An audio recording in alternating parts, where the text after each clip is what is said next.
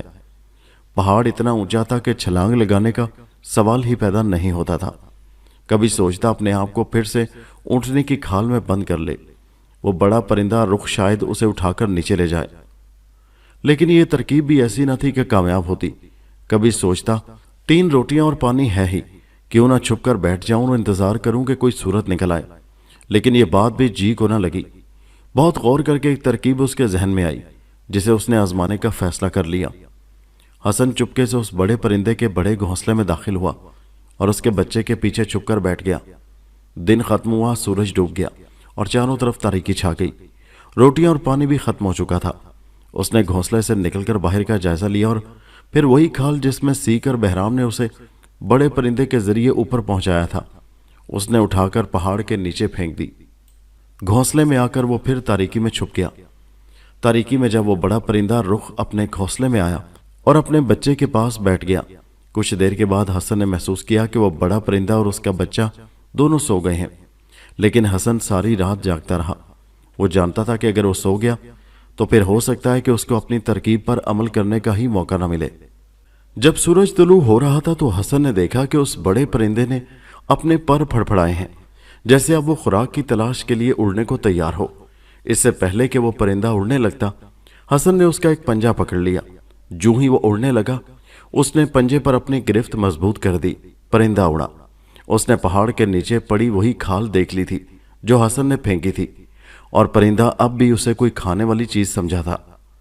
پرندے نے اڑان بھری اور چند منٹوں میں پہاڑ سے نیچے آ گیا۔ جو ہی وہ بڑا پرندہ کھال کے پاس رکا، حسن نے تیزی سے اس کا پنجہ چھوڑ دیا۔ اس پرندے نے کھال اٹھائی اور اڑ گیا۔ حسن زمین پر گر کر سجدہ کرتے ہوئے خدا کا شکر ادا کرنے لگا کہ اس کی جان بچ گئی تھی۔ حسن کو بھوک لگ رہی تھی، لیکن وہ اپنی جان بچ جانے پر خدا کا شکر ادا کرنے کے بعد ایک جگہ بیٹھ گیا۔ پچھلے 7-8 ماہ میں جو کچھ ہوا تھا اسے یاد کرنے لگا۔ اس نے دل میں سوچا، یہ ساری مصیبت صرف اس لیے آئی ہے کہ میں نے اپنی ماں کی نصیحت پر عمل نہیں کیا، اور آئندہ کبھی اس کے حکم کی نافرمانی نہیں کروں گا۔ ماں کا خیال آیا تو وہ رونے لگا۔ خود بخود اس کے دل میں ایسے خیالات آنے لگے تھے جنہوں نے اسے خوب رلایا۔ وہ سوچتا، ماں کی کیا حالت ہوگی، خدا کرے وہ زندہ اور میری واپسی تک زندہ رہے۔ حسن نے زندہ رہنے کا فیصلہ کر لیا۔ وہ انتہائی مایوسی میں گھرا ہوا تھا۔ اسے نہ راستے کا علم تھا، نہ کھانے پینے کے لیے ہی اس کے پاس کچھ تھا۔ پھر بھی اس نے امید کی شمع دل میں روشن کر لی اور خدا پر بھروسہ کرتے ہوئے اٹھ کھڑا ہوا۔ اسے یاد آ گیا تھا کہ جب وہ بہرام کے ساتھ ادھر آ رہا تھا تو ایک گنبد اور محل دکھائی دیا تھا، جسے دیکھ کر بہرام نے کہا تھا کہ یہ محل اس کے دشمنوں کا ہے، اور وہ اس محل سے دور دور ہی رہا تھا۔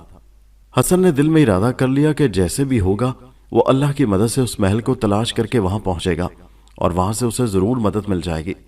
پھر اسے خیال آیا کہ بہرام نے تو کہا تھا کہ وہ محل بھوتوں کا ہے۔